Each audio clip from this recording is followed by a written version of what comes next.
Bueno, pues tengan muy buenas tardes todos, estimada audiencia y amigos que nos ven de todas partes de América Latina. Mi nombre es Raúl del Valle y es un gusto poder compartir este espacio nuevamente con ustedes en este día con el tema del COVID-19, cuál es el futuro de la cadena agroalimentaria en América Latina. El día de hoy este tema tiene muchísima relevancia por la riqueza natural de nuestro continente y de nuestros países y porque es culturalmente a lo que nuestros países se han dedicado desde tiempos ancestrales y a la fecha es nuestro mejor talento y donde nuestro capital debería estar enfocado para no solo subsanar el hambre y las necesidades inmediatas, sino pues posteriormente poder ser fortalecidos económicamente a través de esta vía. El día de hoy, pues tengo el honor de compartir este espacio con tres panelistas de lujo, prácticamente con muchísima experiencia en el campo del medio ambiente, de la agricultura, de la epidemiología, que es una de las ciencias más importantes dada la coyuntura actual.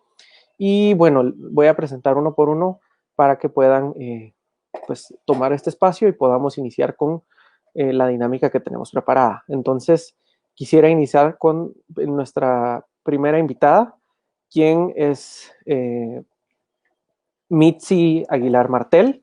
Es una mexicana destacada, una gran líder, alguien quien pues ha demostrado muchísima capacidad en el campo, está próxima a graduarse de su carrera en ingeniería en agronomía y quien pues nos honra con su presencia el día de hoy. Entonces, el espacio es tuyo para que te puedas presentar, Mitzi.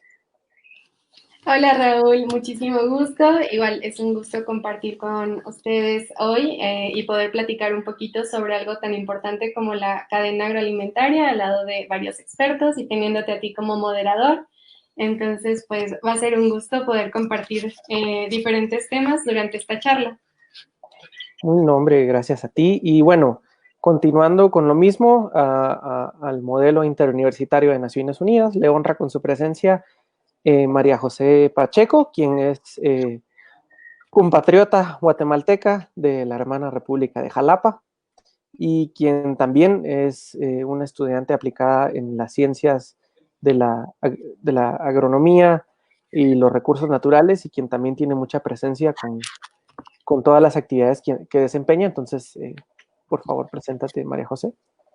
Muchas gracias, Raúl, por el espacio. Muchas gracias al modelo de Naciones Unidas interuniversitario. Es para mí un privilegio estar compartiendo los conocimientos con colegas en diferentes áreas y de diferentes países. Bueno, pues el conocimiento es para compartirlo y para tener una perspectiva más amplia de lo que pasa en el mundo actualmente en torno a la agricultura. Muchísimas gracias, María José. Definitivamente es importante el poder compartir cada vez más sobre un tema que en algún punto se dejó a un lado, dada pues la velocidad a la que nos desarrollamos, ¿no? Tecnológicamente, mecánicamente, y que al final tenemos que regresar a nuestras raíces para aprovechar pues esta crisis como una oportunidad de resurgir económica, socialmente e incluso alimentariamente, porque ya traíamos una cierta cadena de estar acostumbrados a todo lo que ya viene preparado, a todo lo que viene súper procesado y definitivamente es una oportunidad de poder retomar este rumbo natural. Finalmente quisiera presentar a pues el Magíster Edgar Bailey, quien es una persona que conozco hace ya muchos años, con quien he tenido el honor de compartir varios espacios y quien además de ser un académico destacado,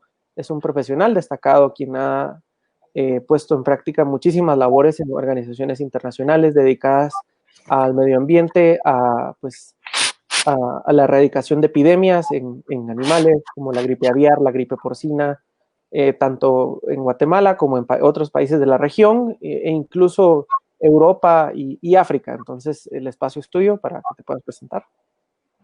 Muchas gracias, mucho gusto. Es un honor volver a compartir el espacio en uno de tus eventos. Mi nombre es Edgar Bailey, médico veterinario, epidemiólogo, como ya nos comentaste, entrenado por las Naciones Unidas en programas de prevención, control y erradicación de epidemias. He tenido la oportunidad de participar en misiones en América Latina, en Europa, en África, atendiendo diferentes brotes o experiencias con relación a las epidemias presentadas en diferentes especies, como los cerdos, las aves, ya lo mencionaste, la peste, la gripe, y actualmente estoy en el programa de control y erradicación de la influenza aviar en la República Dominicana. Así que muchas gracias por el espacio y espero que pueda colaborar en este evento. Reitero nuevamente el agradecimiento a los tres. Y bueno, para dar inicio con la dinámica, de mi parte van a irse planteando preguntas relacionadas al tema que ustedes van a ir desarrollando y generando intercambio, pero sin dejar a un lado que a la estimada audiencia pueden en cualquier momento emitir comentarios o preguntas a través de los comentarios de este Facebook Live, ¿verdad? Y seguramente serán tomados en cuenta. Entonces, para iniciar y ponernos en materia, quisiera primero con María José, que tú nos pudieras explicar, bueno, conocemos a muy grandes rasgos que la cadena agroalimentaria, más allá de las etapas de producción agropecuaria de alimentos, o básicamente el proceso, abarca a algo más grande que es a acontecimientos que van y conllevan a la transformación, comercialización y distribución, así como el consumo de los productos del campo para que puedan estar en la mesa. Pero ¿qué es entonces la cadena agroalimentaria? Solo para ponernos en contexto. ¿Qué es la cadena agroalimentaria como tal? Bueno, la cadena agroalimentaria es el proceso que se lleva a cabo desde el campo hasta nuestra mesa, o en su defecto podría ser hasta el área de transformación de materias primas para otros subproductos derivados de las materias y los recursos naturales que tenemos. Este proceso pues empieza desde la planificación previa a la siembra, preparar la tierra, todo el proceso de cultivo, el proceso de cosecha, post cosecha, procesamiento y la cadena comercial, ¿verdad? Para que llegue a nuestras mesas, al consumidor final. Muy bien, muchas gracias. Y ahora, a Mitzi, me gustaría que pudieras ampliar un poco esto. ¿Qué factores influyen para que la cadena agroalimentaria pueda ser algo sostenible, algo sustentable, algo que funcione de manera cíclica y que pueda renovarse pues cada vez que se implementa? Bueno, pues como sabemos, los ciclos de producción son constantes, están programados por algunas empresas incluso. Tenemos agricultura de temporal y también contamos con otro tipo de agricultura que sería con atmósferas controladas. Y en sí, la cadena agroalimentaria funciona por esa misma programación y por la necesidad que surge en la población, en las zonas rurales, en las zonas urbanas, en las zonas de ciudades. Siempre va a haber una necesidad de comer, entonces siempre va a existir esa misma necesidad de continuar produciendo alimentos. Y bueno, a partir de eso, vamos buscando diferentes alternativas para obtener esos mismos alimentos, ya sea por el consumo local o alimentos que han sido importados a nuestro país. Claro, ahora pues a Edgar me gustaría preguntarte siempre dentro de la misma línea y el contexto de las generalidades de la cadena agroalimentaria, ¿qué puede influir? ¿Qué factores externos pueden llegar a influir o interrumpir un ciclo de una cadena alimentaria? ¿Existe algún tipo de agente patógeno en los cultivos, en todos los productos de origen agropecuario, animales de consumo masivo, como lo son pues, las carnes blancas, pollo, pescado, cerdo o res? ¿Qué son esos agentes digamos, u objetos específicos que pueden llegar a afectar una cadena agroalimentaria como tal? Bueno, hay bastante tela que cortar con esa pregunta, pero comenzando, hay una clasificación que son las ETAs, las enfermedades transmitidas por los alimentos, y estos pueden ser producidos por diferentes tipos de agentes etiológicos, incluyendo, pueden ser virus, microorganismos, hongos, bacterias, parásitos, pueden ser toxinas generadas también por la misma descomposición de los alimentos, cualquier situación que haga que un alimento deje de ser inocuo para el ser humano. Las cadenas también se ven paradas al momento que puede ser objeto de decomiso en una inspección, en un rastro, por ejemplo, que vaya una canal de algún animal contaminado con algún parásito, con alguna lesión compatible con alguna enfermedad de control oficial o cualquier otra situación que haga o que se sospeche que el alimento ya no es inocuo para el consumo humano, incluso que pueda afectar la comercialización de más productos. Entonces, eso te podría decir por este momento.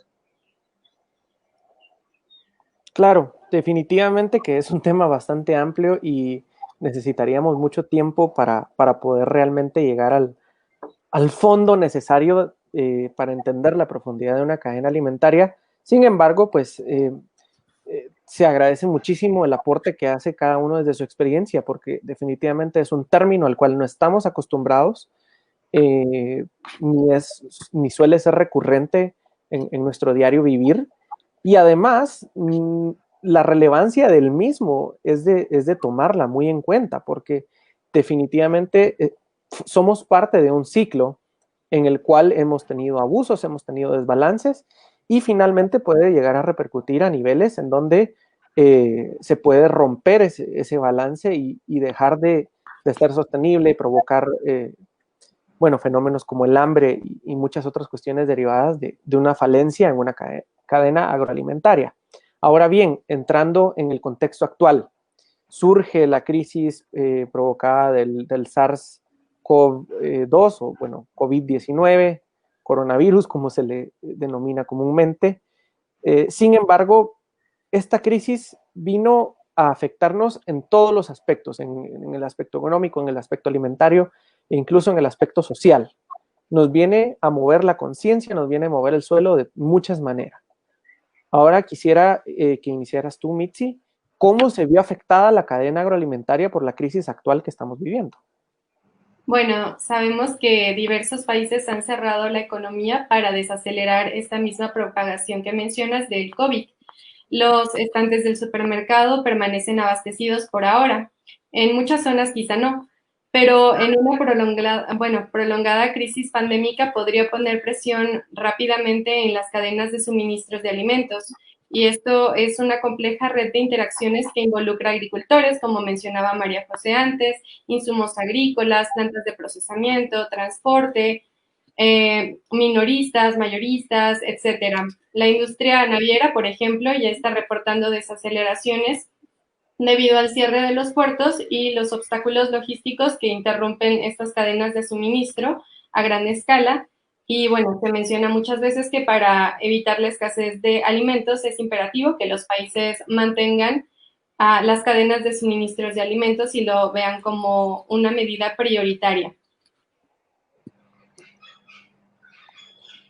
Claro, ahora si pudieras ilustrarnos siempre con la misma pregunta, María José, desde tu perspectiva aplicado a Guatemala, ya que Mitzi pues, nos pudo ampliar en términos generales, pero también familiarizado con el contexto que se vive a pesar de la cercanía en la región, de cierta manera se vive diferente entre México y Guatemala.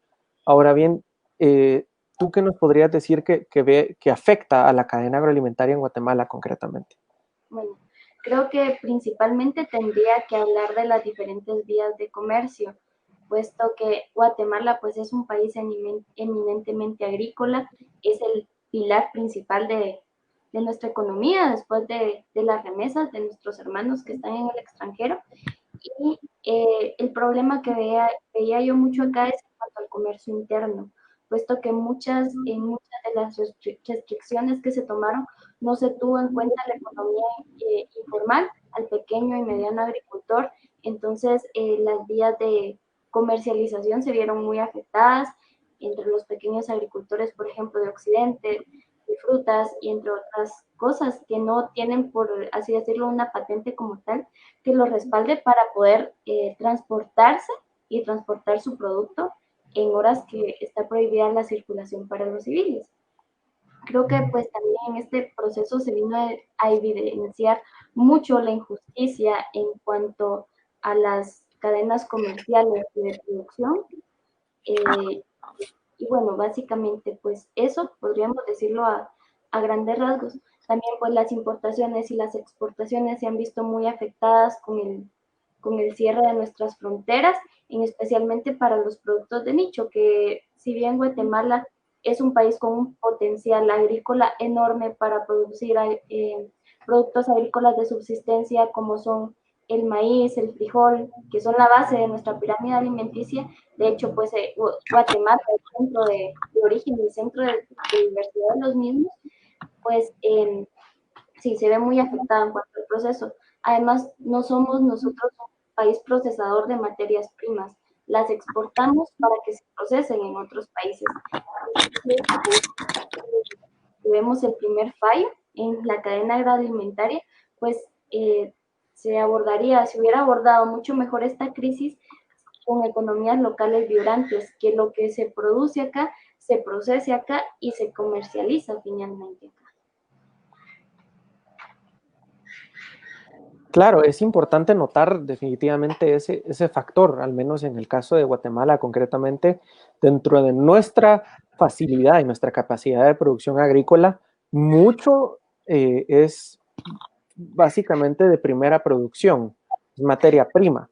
Entonces, realmente hay un debate, hay un dilema entre tener una agricultura de consumo local a realmente tener una agricultura que aporte a la economía, porque aún así los precios no generan el ingreso suficiente, dado que se vende a muy bajo costo y la reconversión y luego venta a quien le genera ganancias es al intermediario y no al agricultor primeramente.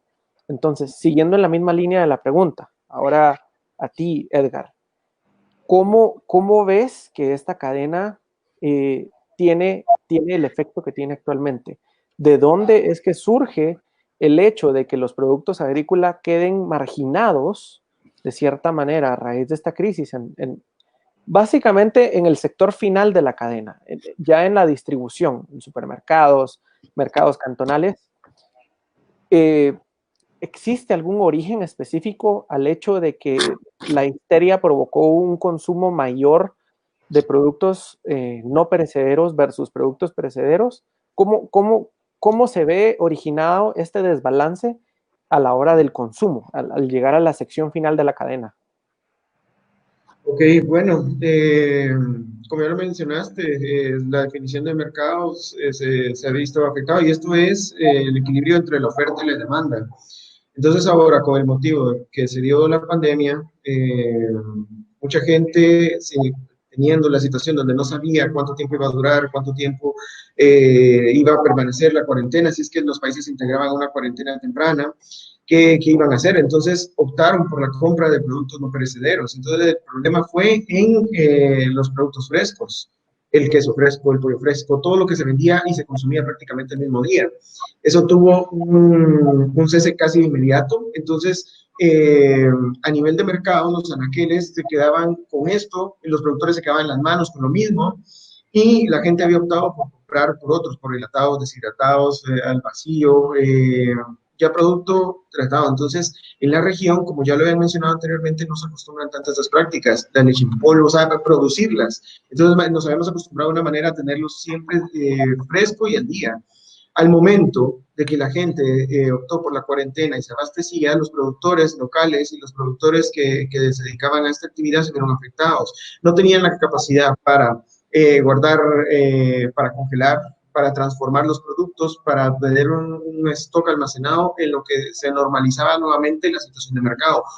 Porque el hecho de que se haya dado esta situación no quiere decir que las necesidades se hayan acabado, es más, las necesidades se han crecido.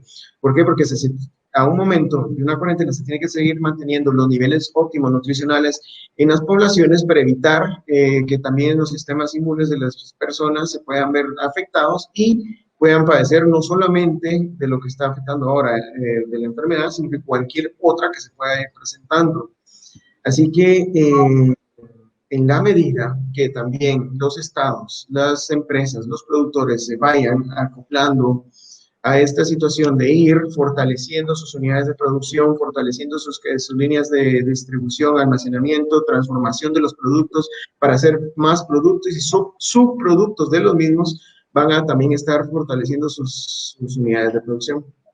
¿Qué te puedo comentar al momento? Claro.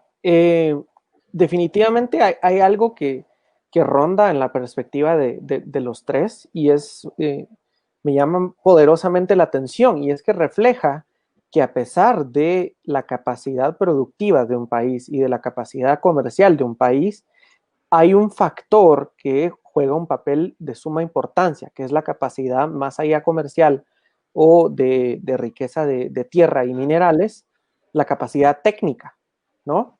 La capacidad, pues, tecnológica, científica, de alguna manera, de poder desarrollar estos productos de origen natural. Entonces, quisiera iniciar contigo, Mitzi, nuevamente. ¿Cómo, el hecho de preguntarte, ¿existe alguna opción? ¿Hay alguna salida a corto o a mediano plazo producto de esta crisis? ¿Puede que llegue a surgir algún tipo de proceso pues industrializado para estos productores, ¿no?, de materias primas que definitivamente se ven afectados por no formar parte de ese balance de la economía formal? Más allá de cómo se ven afectados por el hecho de no tener la capacidad técnica o tecnológica, ¿cómo pueden desarrollar esta capacidad técnica o cómo puedes prever tú que en un futuro próximo estas personas vayan a tener acceso a esa capacidad técnica para la producción, para limpieza, para empaquetado, y así paulatinamente pues eliminar intermediarios? Porque mientras más intermediarios hay, más se tiene que dividir la ganancia, y lamentablemente esa ganancia aún así tiene un mayor porcentaje en un solo sector, en un solo intermediario, y bueno, parte de las personas que generan más esfuerzos son a las que menos le retribuye. Entonces, ¿ves de alguna manera alguna proyección que estas personas puedan llegar a tener alguna facilidad técnica? Bueno, respecto a la pregunta, yo creo que las restricciones de movimiento en general están frenando el acceso de los agricultores a los mercados para comprar insumos y en general, como mencionas, para vender sus productos. Los productos frescos, igual, como decías, se acumulan en las granjas y esto es un resultado de pérdida de alimentos. Están causando escasez de mano de obra, ya que los trabajadores temporeros migrantes no pueden viajar, y también la entrega de alimentos a domicilio me parece un terreno innovador que se podría explorar en torno a tu pregunta de la distribución. Bueno, la manera en que la gente come y sale está cambiando estructuralmente en la actualidad. El surgimiento de la comunidad millennial combinado con las nuevas tecnologías ha abierto una puerta a nuevos hábitos de consumo, como estamos viendo. La creación e implementación de circuitos cortos de comercialización es otra de las alternativas. Un ejemplo aplicado como resultados positivos fue Teikei, que es un sistema japonés asociativo de producción agropecuaria y mercadeo desarrollado en Japón alrededor de 1960. Y a través de los consumidores compran alimentos directamente a los agricultores, eliminando el exceso de intermediarios, que es un poco a lo que te referías. Es un método asociado a la agricultura ecológica local, a pequeña escala, sin fines de lucro, basada en colaboración entre productores y consumidores.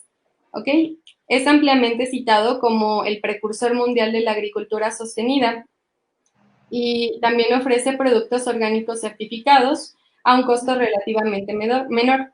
Como te comento, fue desarrollado alrededor de 1960, entonces está en constante movimiento e innovación, pero me parece una alternativa interesante para solucionar esta situación.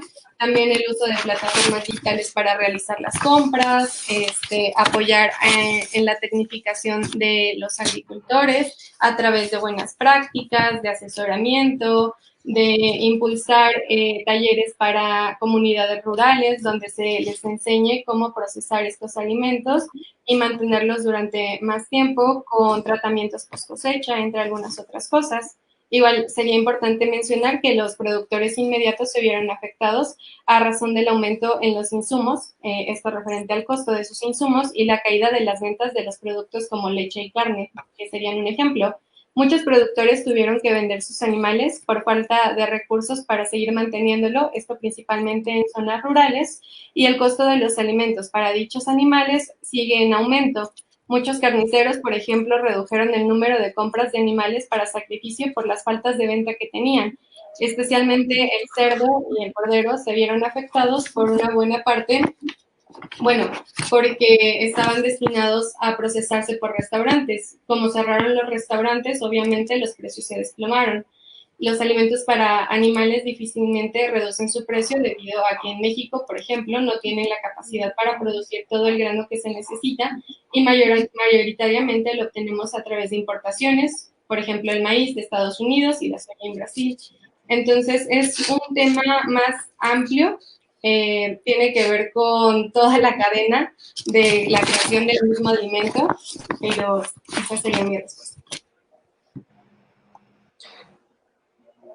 Muy bien, y bueno, dentro de esta misma línea vemos que no estamos viviendo nada nuevo, y de hecho hay países que hace 50, 60 años eran países en vías de desarrollo y ahora debido a medidas que tomaron, y no precisamente medidas ante una crisis o una pandemia sanitaria, sino ante diferentes medidas de índole económico, de índole político e incluso de índole militar, con algunos conflictos regionales, hay que tomarlo en cuenta en el contexto actual que hay un factor similar y ahora vemos que simultáneo a una interrupción de la cadena agroalimentaria y a un efecto negativo a la misma, se suma pues un desplome del petróleo que definitivamente a México mismo le afecta con pues su economía, su moneda local, porque se fortalece usualmente de su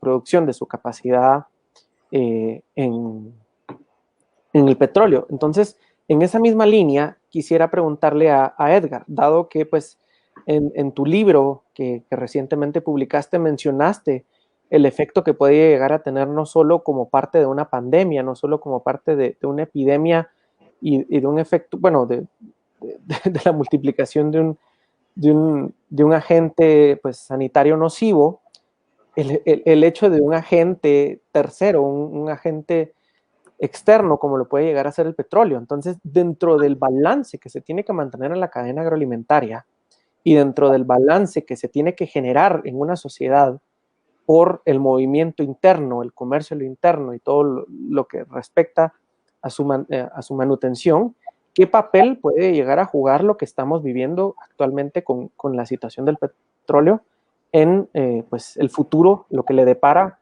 a la producción de la agrícola en América Latina? Bueno, primero, gracias por hacer referencia al libro. Ahí menciono una parte con respecto a lo que pasó con la economía y enfocado un poco a lo que fue la situación del petróleo. Entonces, analizándolo un poco, esto era algo, por así decirlo, en lo que estaba planteada la economía que sostenía a la humanidad hasta este momento. Entonces,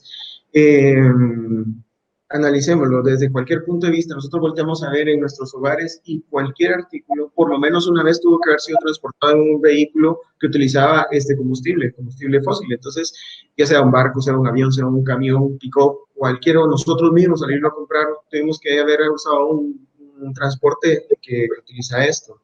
Al momento que mucha gente o la población entra a una cuarentena de la noche a la mañana también, esto ya no se dio en la misma situación donde se consumía de manera normal. Entonces, ¿qué pasó? No se vendía, no se lograba cumplir con los canales de distribución del petróleo, del producto refinado, los combustibles, y afectó al precio. Entonces decayó y los costos, incluso para finales de abril, eran mucho menores de lo que valía un litro, del costo de un litro de leche. Entonces, esto también afecta todo el resto de la cadena, porque no solamente es un problema de abastecimiento o desabastecimiento, sino que los precios que vienen incluidos y calculados basados en los costos de producción, y el transporte es uno de ellos. Entonces, tomando en cuenta las actividades de turismo, las actividades sociales, la cuarentena, la restricción del movimiento, afectó todo esto. Entonces, también se vuelca en la situación de la distribución de los productos pecuarios o agropecuarios a la mesa de los consumidores. Entonces, a manera de reflexión, veámoslo, si la cuarentena necesaria para salir de este problema hubiera sido de un día, es muy probable que todo esto ya se hubiera acabado, pero la situación que se requiere por lo menos un periodo de incubación, sería muy idea que fuera más de un periodo, 2 o 3 periodos de incubación de la enfermedad para salir de lo que es la pandemia, no se ha podido realizar. Entonces vale la pena reflexionar lo frágil, lo débil en lo que estaba planteada la economía mundial, que es la tendencia de hoy. Claro, y bueno, adicionalmente hay que tomar en cuenta que el ciclo humano es eso justamente, es un ciclo, es algo repetitivo y en lo cual podemos recaer pues en errores del pasado a pesar de que nos creemos ya una sociedad desarrollada y con la vista enfocada a lo que viene y no tomando en cuenta las lecciones que debimos haber aprendido del pasado, y eso lo vemos en un patrón repetitivo que también lo mencionabas en tu libro, que es el hecho de que las mismas, exactamente las mismas medidas que se implementan a nivel global por la gripe española en 1918 son las mismas medidas que están promoviendo los gobiernos hoy en día. Lávese las manos, mantenga la distancia, quédese en su casa. No estamos innovando ni siquiera en nuestras propias enfermedades, estamos viviendo las mismas porque están retornando ante un ciclo vicioso en donde la humanidad no aprende de sus errores.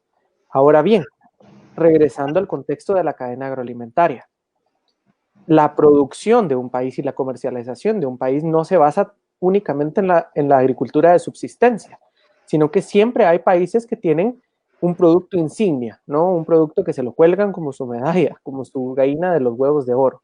Y en el caso de muchos países de América Latina, y se puede notar en el caso de Guatemala, en el caso de Costa Rica, en el caso de Colombia, vemos el café como un producto insignia. Y ahí quisiera preguntarte yo a ti, María José, ¿cómo vemos que esta crisis puede llegar a afectar a un producto insignia? Más allá de la cadena agroalimentaria como algo integral, dentro de la cadena agroalimentaria, un producto insignia, un producto símbolo para la economía de un país, en este caso al café, ¿qué le depara al café en un, bueno, corto plazo de aquí al segundo semestre del 2020, incluso al primer semestre del 2021? ¿Qué puede esperar el café de esta crisis? Pues para la caficultura de Guatemala, el futuro es un poco incierto, porque a falta de políticas estatales que regulen el mercado y las exportaciones, además de que se apoye este producto, pues son inexistentes. El café de Guatemala depende mucho de la fluctuación de la bolsa de valores. Así es como se manejan los precios del café de Guatemala. A diferencia, por ejemplo, del café de nuestros hermanos en Costa Rica, ¿verdad? Que ellos tienen algunas certificaciones como la carbono neutralidad que les garantiza un precio del 10% más arriba del producto como se esté comercializando en sus exportaciones. También pues podría citar el caso de Brasil, que es la competencia, por así decirlo, cuando Brasil tiene 2 años de cosecha, el precio de la para abajo.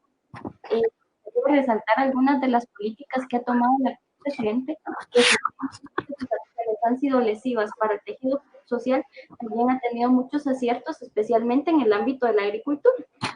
En el año 2019, él implementó en el Ministerio de Agricultura el plan cosecha. Esto pues tenía contemplado una inversión al desarrollo rural con apoyo de más de 58 millones de dólares. Ya en marzo de este año pues vimos reflejados los frutos de estas acciones, que se tuvo un 3.1% de aumento en su producción agrícola. solo en marzo de este año. Acá en Guatemala se viene arrastrando una ley de reactivación del café desde el año 2015, que aparentemente está en proceso y sigue engavetada dentro del Congreso de la República.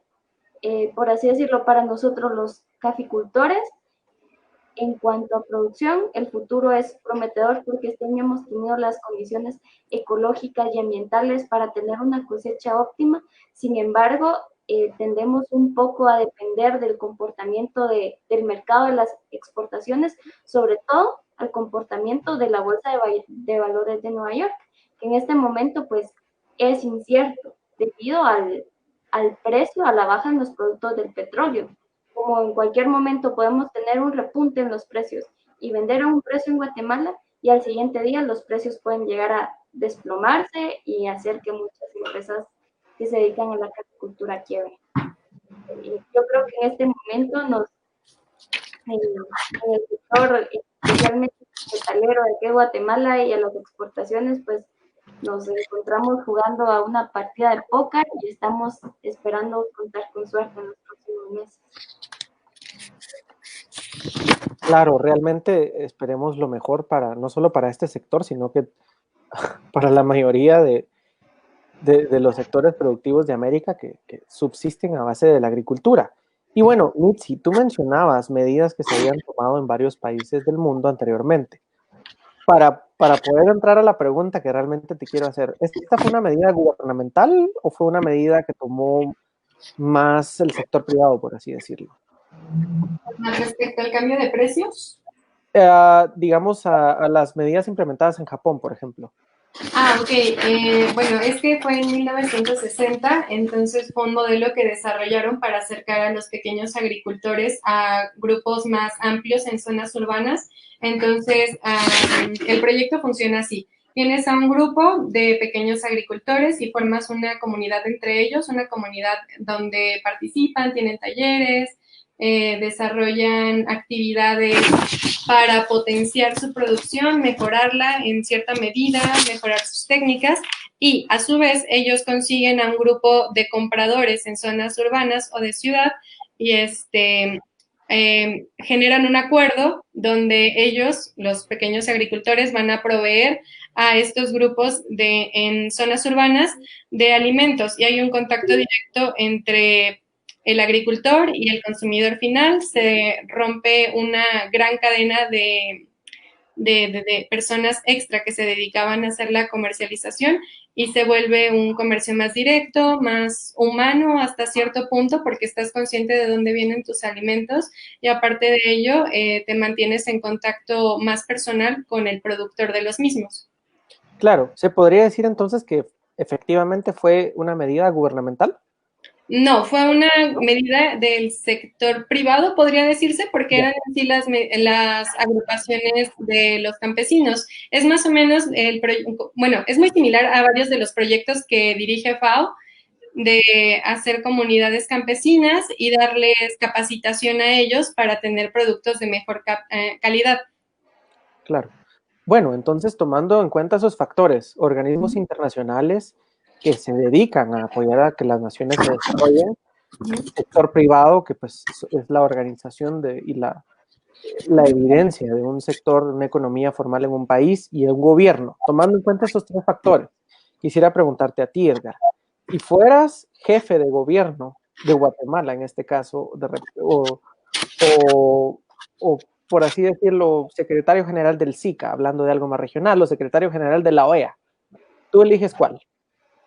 Si fueras el encargado de alguna de estas organizaciones, ya sea gubernamental o regional, ¿qué medidas tomaría para, número uno, mejorar el impacto y tener una mejor armonía con el sector privado? Y segundo, que esto mismo ayude a mejorar la cadena agroalimentaria frente a esta crisis. Bueno, buena pregunta. Realmente hay que partir de algo. Hay que siempre poner sobre todo la salud de las personas, ¿verdad? La salud de las personas, el bienestar de los animales, velar siempre por la vida. Y es por eso que nace el concepto de bioseguridad, todas aquellas medidas que son necesarias para preservar la vida. Entonces, por eso es que como una medida de bioseguridad se ha mandado a la cuarentena, como una medida de bioseguridad se ha mandado a por lo menos siempre mantener las cadenas agroalimentarias para suplir las necesidades básicas de la población. Entonces, las medidas siempre tienen que estar enfocadas a eso, sea lo que sea y desde el punto de vista que se esté abordando. Eh, Siempre debe existir una alianza público-privada, lo más fortalecida, con objetivos estratégicos definidos para corto, mediano, largo plazo. Se deben tener bien todos aquellos protocolos y procedimientos al momento que suceda algo como esto. Ya lo habías mencionado anteriormente, esta no es la primera vez que esto sucede. La historia describe muchas otras epidemias, incluso pandemias, donde se registran las acciones que se han hecho y el tiempo que ha durado. Entonces, en la medida que se puedan tener las acciones preventivas mucho más vistas, va a ser mucho más fácil salir del problema, porque si nos ponemos a inventar en el problema, durante el problema, va a ser mucho más tardado y costoso al final de. Entonces, volviendo otra vez, el fortalecimiento de las alianzas público-privadas, eh, la producción de materia prima, para el acceso a la materia prima, para los permisos de producción, los permisos de importación, los permisos de exportación, incluso la aplicación de normas sanitarias nacionales, internacionales y la concordancia y la equivalencia con otros países para poder mantener un comercio seguro es necesario y primordial para seguir manteniendo la situación de bioseguridad, preservar todas las acciones que sean necesarias para preservar la vida de las personas y de los animales. Claro, definitivamente es un enfoque de suma relevancia y que lamentablemente no se ha tenido en algunos de los países de la región especialmente. Y bueno, solo queda esperar que dentro de la autonomía de cada uno pronto puedan encontrar soluciones, porque definitivamente si uno de los engranes de nuestro sistema regional no funciona, el sistema en general no funciona. Pero sí, Entonces, perdóname, déjame aportar un poquito más, pero sí hay grandes ejemplos de las alianzas público-privadas y del funcionamiento de las mismas.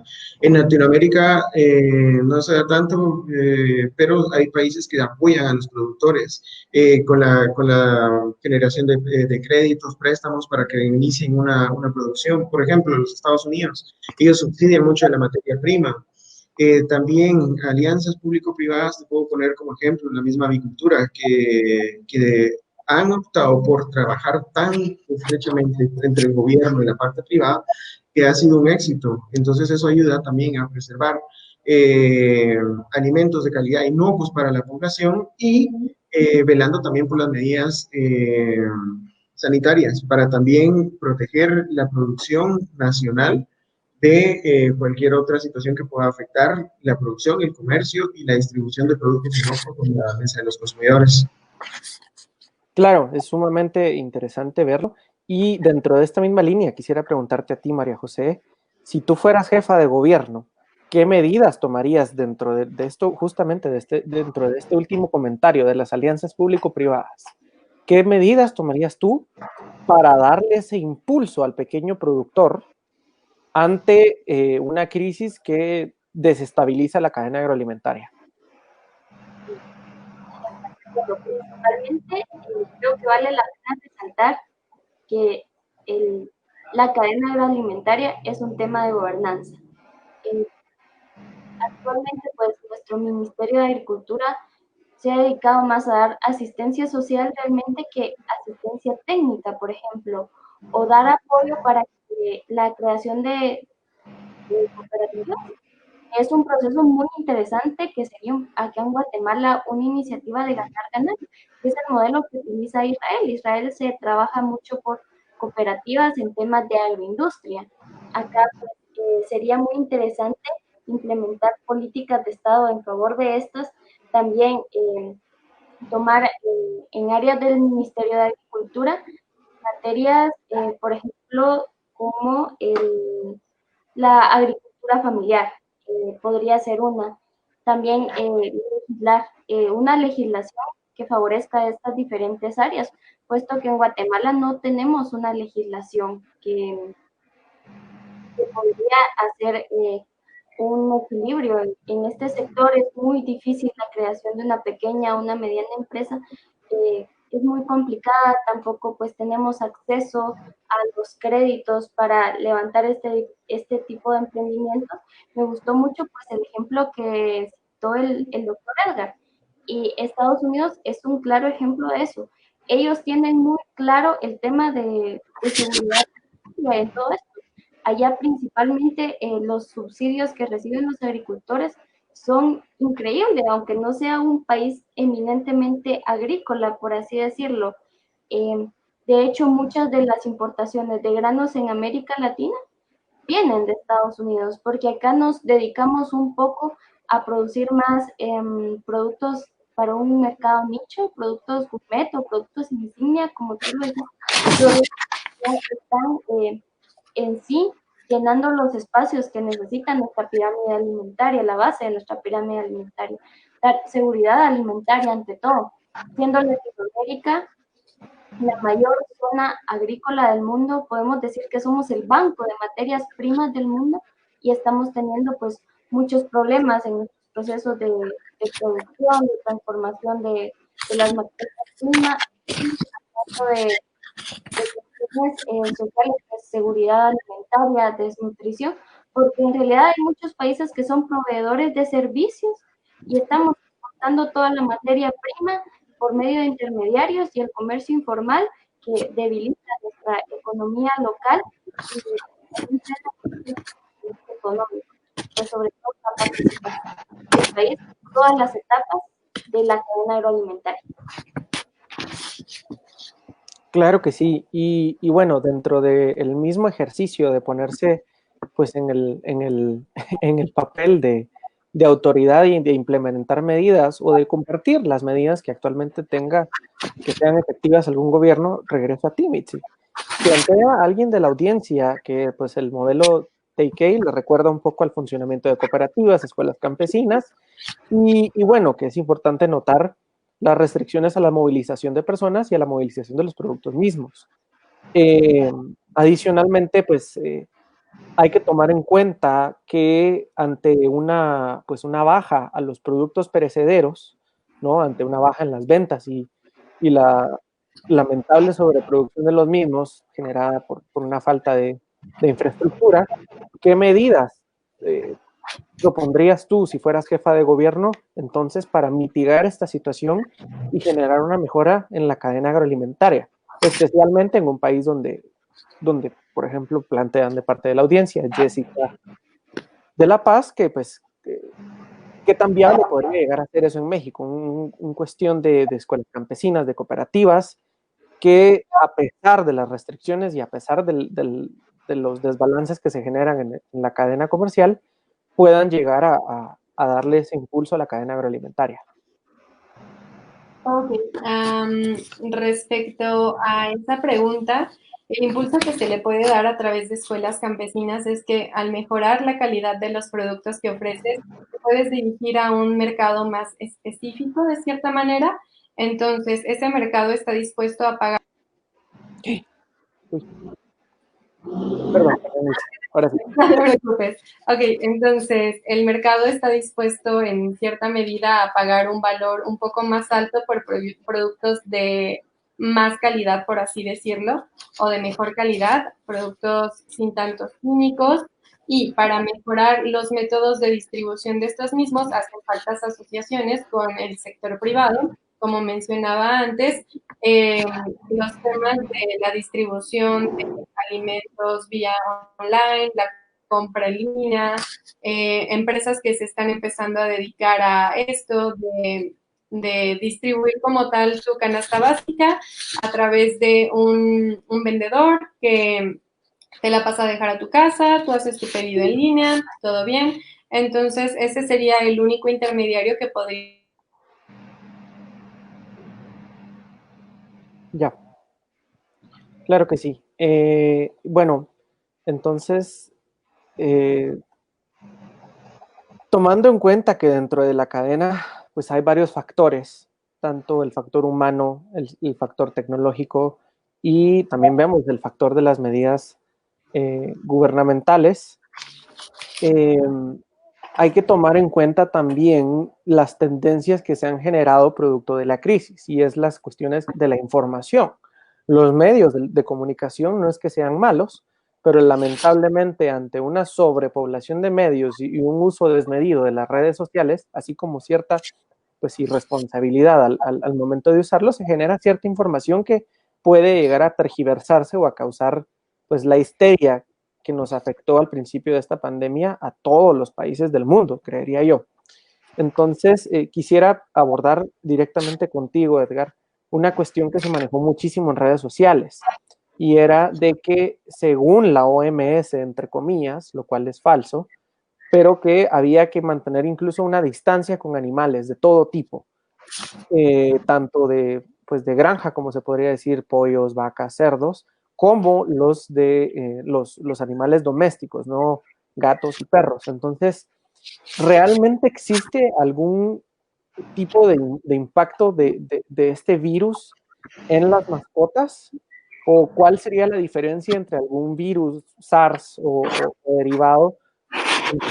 Digamos, ¿cuál es la diferencia entre un COVID de animal y un COVID de persona? Ok, bueno, como bien lo mencionaste, ¿verdad? Esto no lo dijo la Organización Mundial de la Salud, que podía ser que los animales una fuente de contaminación. Es más, al momento no hay estudios científicos que demuestren el papel epidemiológico que las mascotas puedan ser un transmisor de la enfermedad. Entonces, para empezar un poco, veamos, no solamente, tampoco como mencionan en las redes, COVID, vamos un poco más a la clasificación y la taxonomía de esto para que podamos entender un poco el tema. Lo que está afectando actualmente efectivamente es un coronavirus, pero viene de un orden de virus, porque así es la taxonomía de los nidovirales, de la familia Coronaviridae y de la subfamilia Orthocoronaviridae o Coronaviridae. Es de ahí donde vienen ya los alfa coronavirus y los beta coronavirus. Hay más clasificaciones, pero los que pueden afectar al ser humano son los alfa y los beta. Entonces, estos vienen de un origen de los animales quirópteros, los mamíferos voladores, o sea, los murciélagos. Entonces, los que afectan naturalmente a las especies menores, a los animales, a los perros, a los gatos, son del orden de los alfa coronavirus. Fueron diagnosticados en los años 50, esto no es nuevo, en los años 50, y el que está afectando actualmente el SARS-CoV-2 es del orden de los beta coronavirus. Entonces, tiene muchas nomenclaturas, como se dieron al principio, como se iba diagnosticando, como se iba haciendo las diferentes investigaciones científicas, y fue hasta en marzo de este año donde la OMS reconoce al agente etiológico como el SARS-CoV-2 y la enfermedad como COVID-19. Entonces, la enfermedad es la que se llama COVID-19, producida por un agente etiológico, un virus SARS-CoV-2, que es de la familia de los coronaviridae, de la subfamilia de los coronaviridae y del orden de los nidovirales. Entonces, ahí es donde viene toda la taxonomía de esta enfermedad. Entonces, vuelvo, no se ha demostrado evidencia científica donde los animales jueguen un papel en la transmisión. Si más bien,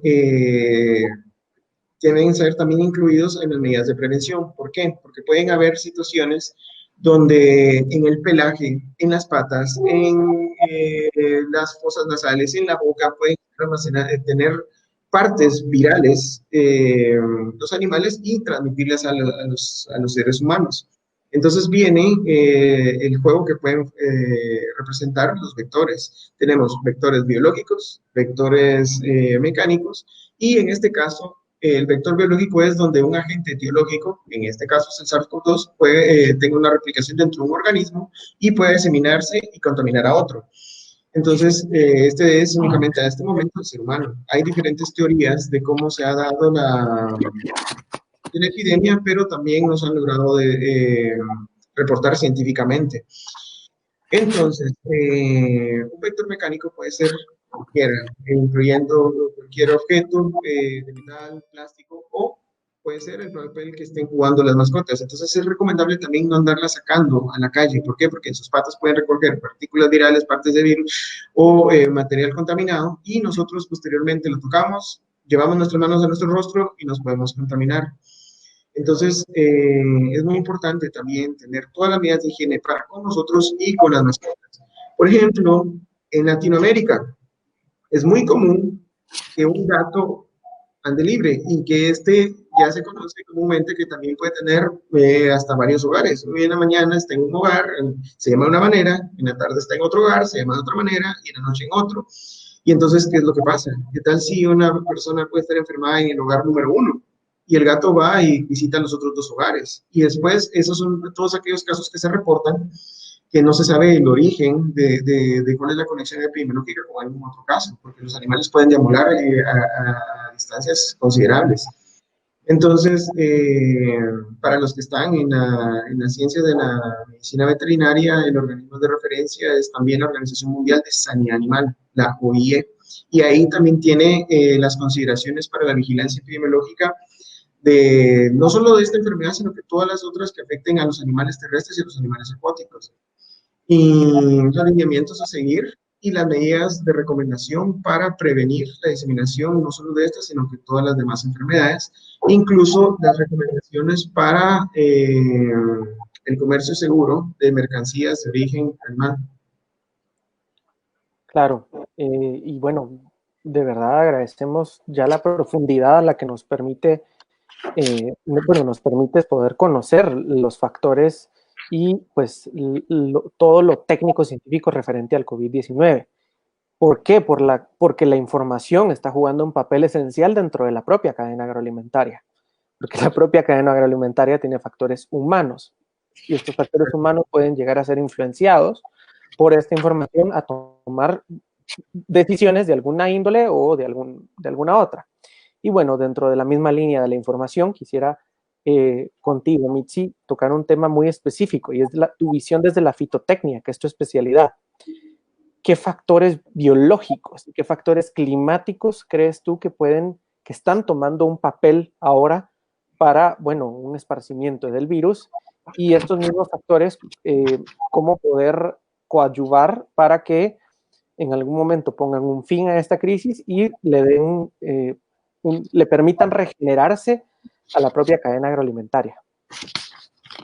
Ok, quizá no sea tanto referente a cómo se esparce el virus, sino que voy a hablar un poco más de cómo el clima ha influido sobre esta misma cadena. Y es que de un tiempo para acá, en diversas partes del mundo, se han visto periodos más prolongados de sequía de lo normal. Entonces, a partir de eso, tenemos problemática en algunas zonas para lo que sería la agricultura de temporal, lo cual perjudica en sí al productor porque las fechas no le están cuadrando, no está pudiendo acomodar bien sus calendarios de siembra, sus fechas de cosecha van a ser diferentes, la posibilidad de comercializar quizá no va a ser tan sencilla porque en la época que cosechaba normalmente ya tenía un mercado destino que iba a hacer las compras de ese mismo producto. Entonces, esa sería la respuesta en cuanto a la influencia climática para agricultura de temporal. Y bueno, en general, los países que dependen de alimentos importados son vulnerables a medida que los envíos se ralentizan y sus monedas caen frente al dólar, lo cual reduce el poder adquisitivo. Es probable que el precio de los alimentos aumente en la mayoría de los países, ya sea por la caída del dólar o también por el tema de las sequías prolongadas. Se pueden producir choques repentinos y extremos en los que podemos ver cómo los precios de los alimentos suben y bajan por bloqueos prolongados. Y bueno, tras la cuarentena impuesta por el gobierno, por ejemplo, China experimentó un aumento en los precios de los alimentos debido a las compras de pánico. En Italia, por ejemplo, también la demanda de harina y comida enlatada se disparó, provocando dificultades para vender productos en fresco, que sería una de las mayores problemáticas. Igualmente, la FAO nos indica que los países deben implementar medidas básicas como acercarse a los centros de recolección de pequeños productores para reducir la necesidad de movilidad. Los centros de recolección deben de tener una alta capacidad. También se le deben de dar las condiciones adecuadas a las personas que se dedican al procesamiento de materias primas para la poscosecha, para la industrialización. Y bueno, los pequeños agricultores también deberían de tener un acceso a la financiación para poder continuar produciendo con las medidas sanitarias adecuadas y no seguir propagando el virus, debido a que ellos necesitan mantenerse en contacto con otras personas, con otros trabajadores, y la agricultura en sí no puede detenerse en cierto momento porque son plantas, son seres vivos, no puedes dejarlos solo ahí, necesitan tratamientos, necesitan plaguicidas en algunos momentos, necesitan constante atención por parte de los trabajadores del campo. Entonces sería más que nada eso, fomentar las medidas sanitarias adecuadas para que no corran riesgos innecesarios al momento de continuar con sus labores. Claro, y bueno, agradezco también el hecho de que hayas podido redirigir la pregunta hacia una pues esencia más concreta, más puntual y más objetiva sobre no solo el papel, el impacto climático, sino medidas de índole fitosanitarias para poder darle ese mantenimiento y esa subsistencia a la cadena agroalimentaria. Y quisiera pues concluir contigo, María José, dentro de lo mismo, del papel de la información en este momento y la cadena agroalimentaria. ¿Cuáles serían los factores sociales que tú ves que pueden influir en un mejoramiento, una subsistencia o en un futuro en la innovación dentro de la propia cadena?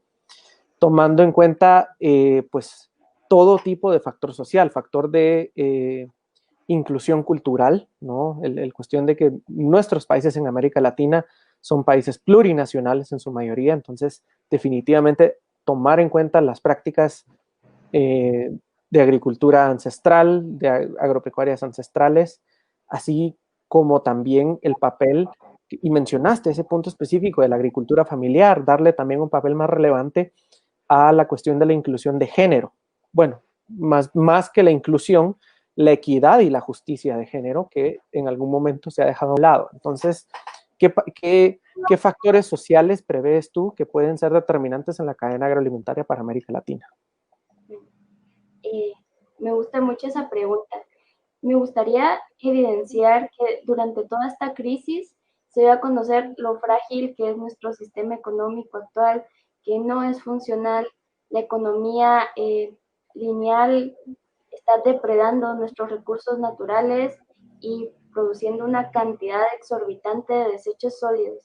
Es muy importante regresar a las prácticas pues ancestrales para incentivar el comercio local, promover los productos locales, inclusive se podrían ganar muchas certificaciones que podrían darle un valor agregado a los productos, como café producido por indígenas, café producido por mujeres, hortalizas que son agroecológicas, frutas que son producidas con agricultura biodinámica, que son ciencias muy interesantes y no, aunque para el mercado actual podrían ser una innovación, es algo con lo que culturalmente vivimos produciendo desde hace muchos años, específicamente acá en Mesoamérica, puesto que los mayas y los pueblos originarios cultivaban con las fases de la luna, y hoy en día eso se le conoce como una ciencia, que es la agricultura biodinámica.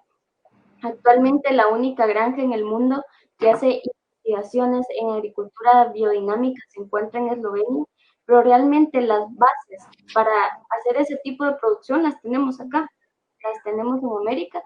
Muchos pueblos originarios de América aún conservan esas prácticas culturales. Por ejemplo, acá en Guatemala tenemos el sistema Milpa, que es maravilloso, el cultivo en asocio, pues tenemos el maíz, que es, aparte de ser la base de nuestra pirámide alimenticia, creo que en Mesoamérica tiene un valor cultural muy, muy grande. Pues se cultiva el maíz, se cultiva una especie de frijol trepador, el maíz le sirve como tutor, luego se siembran calabazas, que sirven para mantener la humedad en el suelo, si llueve nuestras plantas no se van a sacar, evitan que el crecimiento de malezas, y al final de la temporada vamos a tener 3 productos, que son pues los granos como el maíz, frijol y las calabazas para acompañarlo. Me parece que es una oportunidad para reinventar la agricultura, reinventar nuestro sistema económico, optar por economías locales vibrantes, el comercio local y justo, sobre todo, una economía circular. Y acá, pues, en todo este proceso también vienen los factores de género.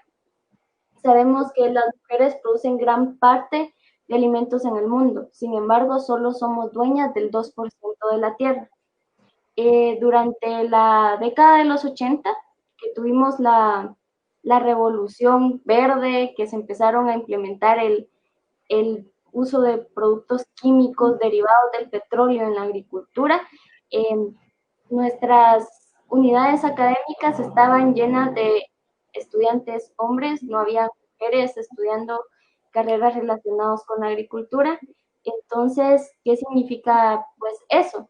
Que durante un tiempo se ha asociado la producción de alimentos, el comercio, la adquisición de tierras al poder político.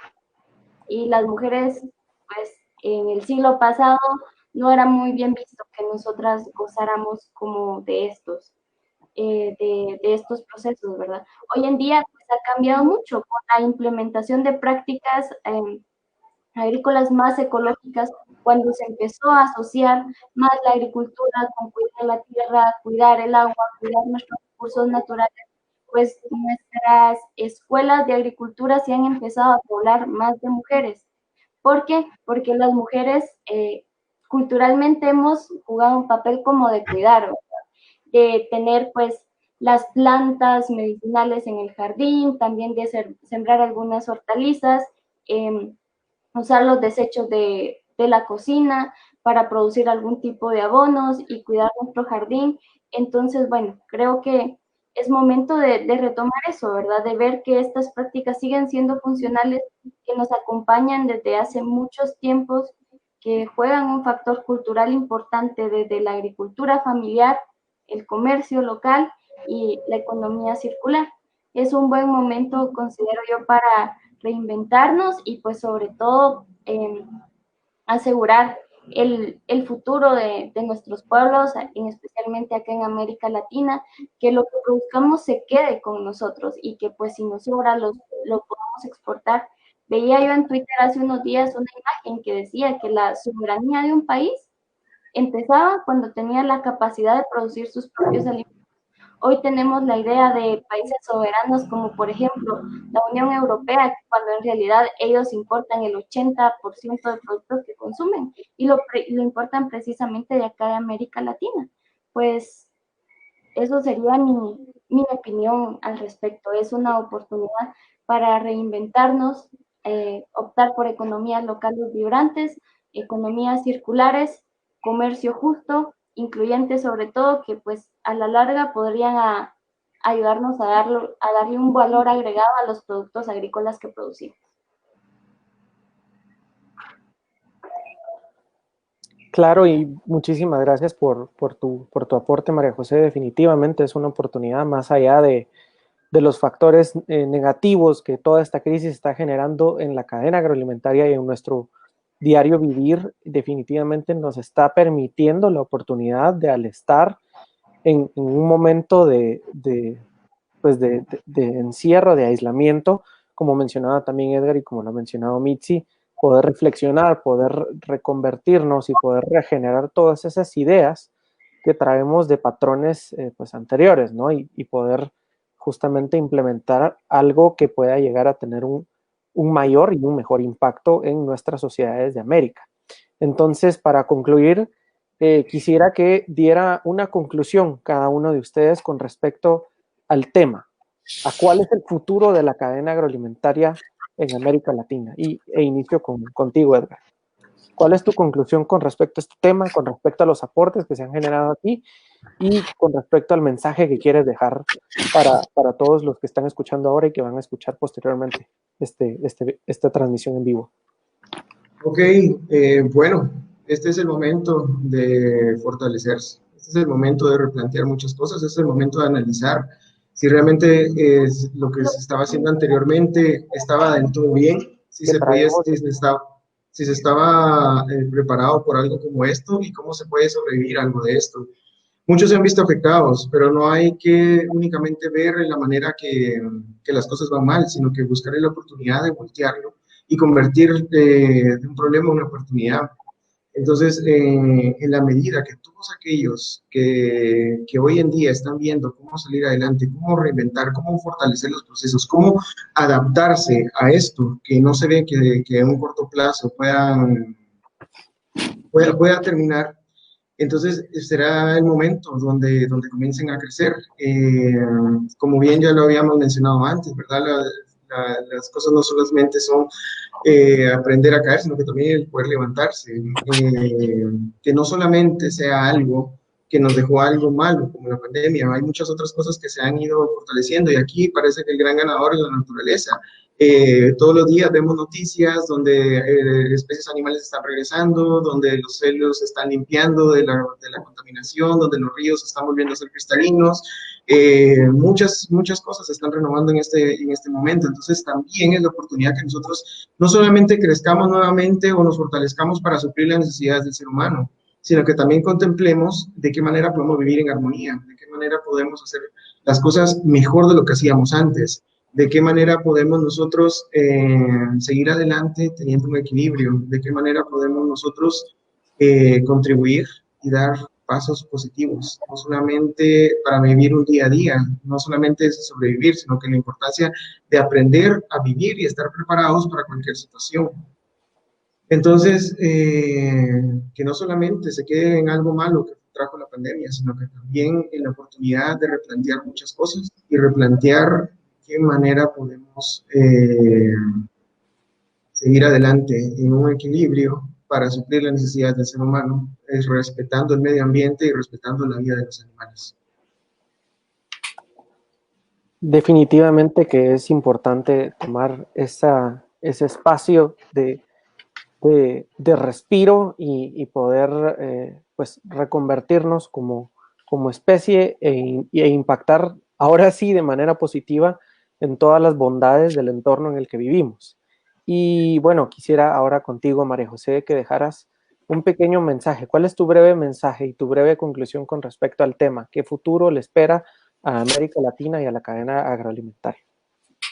Bueno, pues yo coincido con el doctor Edgar. Es una excelente oportunidad para reinventar la forma en que hacemos comercio, la forma en la que producimos comida, para entrar en introspección con nosotros mismos, qué errores hemos cometido la especie humana durante los últimos 100 años como sociedad. Llegamos a un momento en el que tenemos que evolucionar, no solo biológicamente, sino también socialmente. Es una excelente oportunidad para mejorar, para tener un mundo mejor después de esta crisis del coronavirus y pues adaptarnos a las condiciones sociales y ambientales que en esta etapa nos toca vivir. Y bueno, me gustaría terminar con la frase más famosa de Charles Darwin, que dice: no es la más fuerte de las especies la que sobrevive, tampoco la más inteligente la que sobrevive, es aquella que se adapta mejor al cambio. Estamos viviendo tiempos de cambios, es momento de adaptarnos y tratar de crear una mejor realidad para todos y todas. Muchas gracias por tus palabras, María José, y definitivamente es impactante ver cómo a través de la historia sigue teniendo relevancia y sigue teniendo impacto grandes pensadores y grandes científicos como Charles Darwin, ¿no?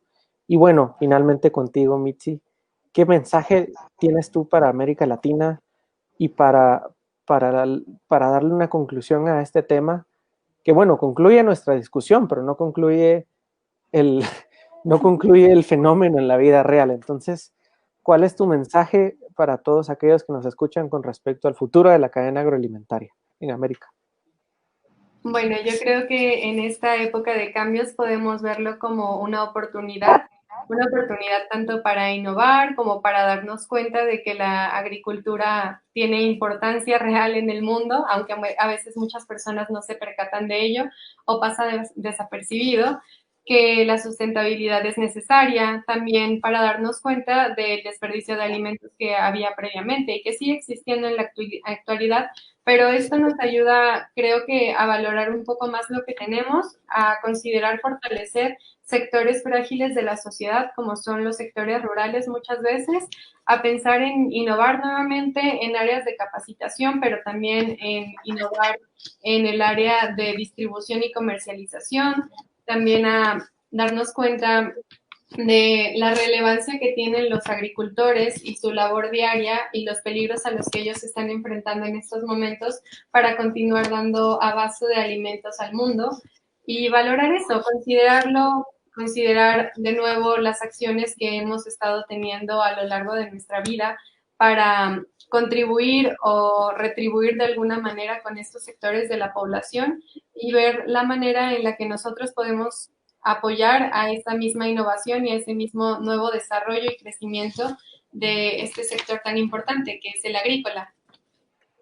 Claro, definitivamente es uno de los pilares fundamentales de nuestra subsistencia en el pasado, hoy en día y muy probablemente en el futuro, a pesar de que podamos llegar a tener como se prevé tanto en la ciencia ficción como en la realidad, tal vez ver en algún momento zapatos Nike autoadaptables, patinetas que vuelen, autos que vuelen, pero aún así vamos a seguir necesitando ingerir alimentos naturales y que nutran realmente las necesidades de nuestro cuerpo, porque por eso es que estamos creados como fuimos creados y por eso es que nuestro planeta ha tenido la capacidad de renovarse a pesar de las diferentes generaciones y cómo han vivido en esta tierra. Entonces, nuevamente, de parte mía, de parte de todo el secretariado del Modelo Interuniversitario de Naciones Unidas, les agradecemos, nos honran por su presencia en este espacio y de igual manera quisiéramos agradecer a toda la audiencia, mandarle un cordial saludo al colega Denis López, a Walter Folgar, bueno, a Jessica de la Paz, a Lizzy Pérez, a Meline Reinhardt, a Alejandro Valle, a Melissa Monzón Reinhardt, quien es la señora esposa del doctor Bailey aquí presente, a Gladys, pues Amanda, a Alejandro Bailey y a todos aquellos que están viendo ahora y van a ver en un futuro. Les envío un muy fuerte abrazo, mis mejores deseos y un cordial saludo hasta Jalapa, hasta México y hasta República Dominicana. Y este espacio es suyo, están más que bienvenidos para una próxima ocasión. Y a la audiencia, pues les reiteramos que vamos a tener próximas conferencias de sumo interés con temas fundamentales, con temas de relevancia y con temas que son necesarios tocar para romper con los paradigmas y para romper con la desinformación que se ha generado producto de, pues, una lamentable situación de la cual vamos a salir en algún momento y es ahora cuando tenemos la oportunidad de mejorarnos, ¿no?